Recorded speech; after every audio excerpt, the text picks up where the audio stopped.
Hello, friends.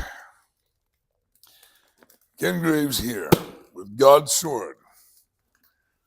It's springtime in the state of Maine, but as I've mentioned, this far north, it's hard to actually, observe the reality of that. It's cold in this build, but, look at this. I have been blessed today to get the wood stove installed. And so that's blessing me. So outside, we've got a spring snowstorm underway. Let's continue our journey through Zechariah with the 10th chapter.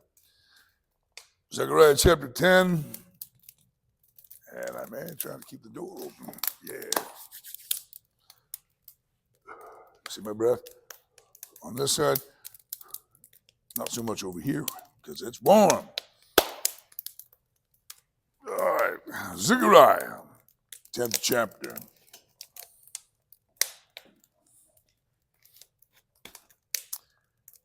Verse 1, ask rain from Yahweh. At the time of the late rain, Yahweh, who makes the storm clouds. The land of Israel, I've elaborated on this. In fact, I did it just yesterday again. They are semi-desert region. It's a blessed land. It can certainly be a fruitful land, but it requires rain. Ancient Israel had no means of pumping water to utilize their freshwater sources to irrigate their land. Their primary water, so freshwater source, was the Jordan River flowing down into Galilee, but it flows down through the Rift Valley. Galilee is 600 feet below sea level. All of the nation practically is higher, significantly higher than the lake. So there's no way to use gravity. Anyway, they're a unique spot. But if they maintain the relationship with Yahweh, He is the one who promised. He is the creator. He set them up this way so they would be completely dependent upon Him. He sends the rain, and they enjoy fruitful harvests. But both the late rain from the autumn and the former rain from the springtime. But God, here through the prophet Zechariah, says, ask rain from Yahweh. Ask rain from Yahweh. See, He has the power to do what they need.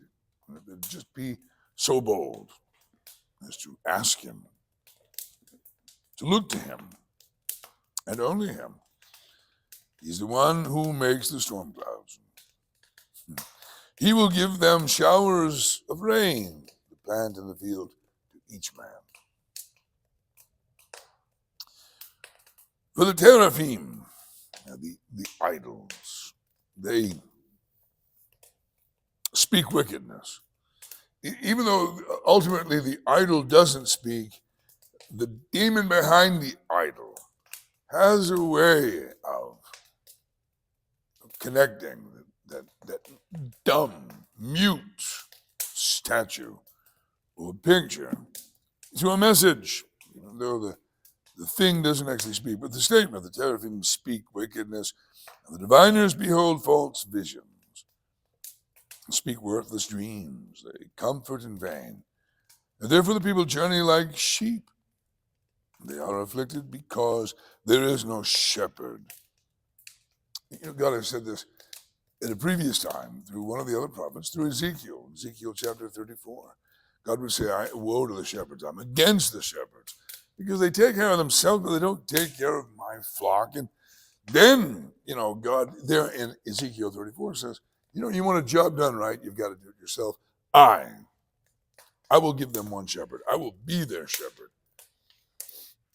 Even my servant David, and that is a reference written centuries after the days of David, to speak of Messiah, son of David, descendant of David.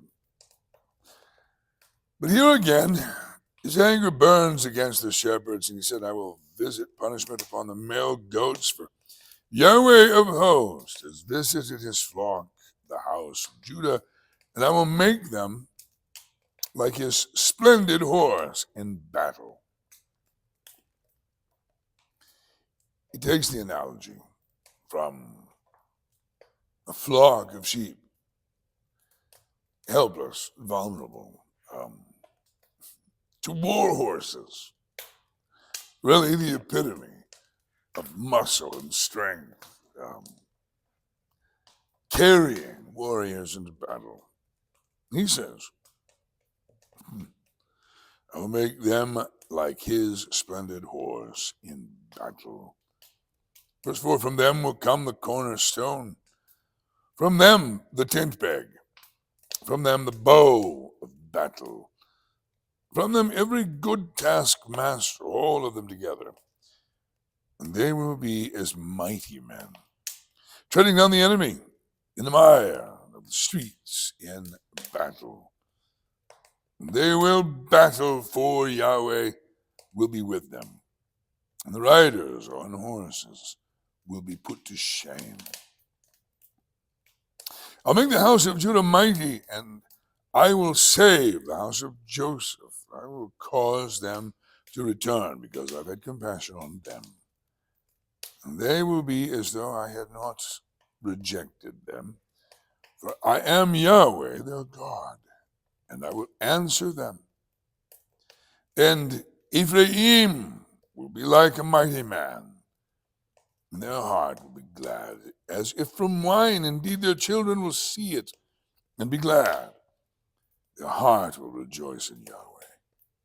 I will whistle for them to gather them together, for I have redeemed them, and they will be as numerous as they were before.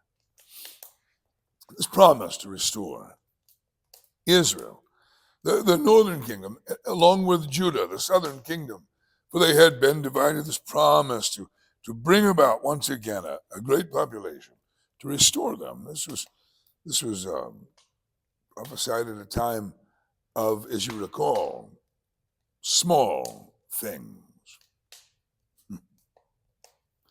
The returning exiles with Zechariah and those other prophets contemporary with him, they were in the days of small things, but there was bigger things coming. The promise that he will gather them. The promise that he'll whistle, and they will be numerous as they were before.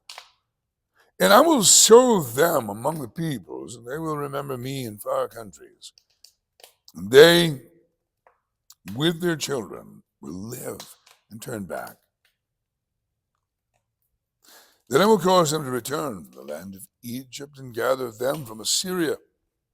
And I will bring them into the land of Gilead and Lebanon, until no room can be found for them.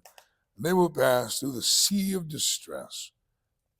And he will strike the waves of the sea, so that all the depths of the Nile will dry up. The pride of Assyria will be brought down, and the scepter of Egypt will depart. And I will make them mighty in Yahweh, and in his name they will walk, declares Yahweh.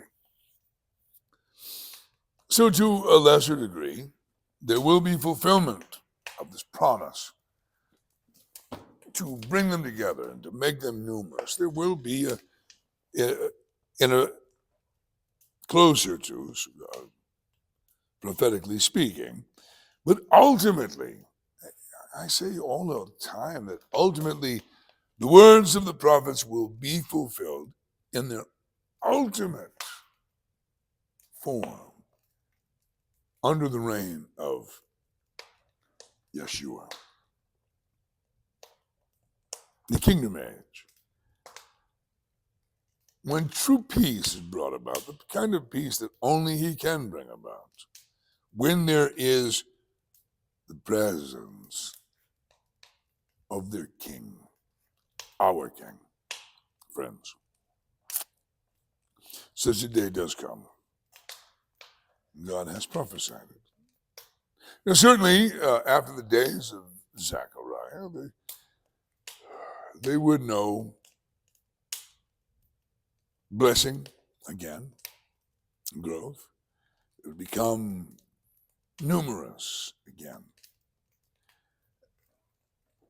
It did happen, and of course they would once again, ultimately, know exile centuries later, again. But there's yet a future gathering where Yahweh will whistle for them. He will summon them. He will even ultimately send his angels to the four corners or to the four winds to gather. He is their true shepherd. Jesus the Messiah, the one who said, I am the good shepherd, and my sheep, they know my voice. Other sheep have I, he says. Now that would be him speaking of you and me, my fellow Gentile believers in Yeshua. But he indeed is the good shepherd. Well, please consider that. I will go back to work here, and we'll pick up, the Lord willing, tomorrow with chapter 11 of Zechariah. Grace and peace to you. If you have comments or questions, send them to ccbangor.org. Later.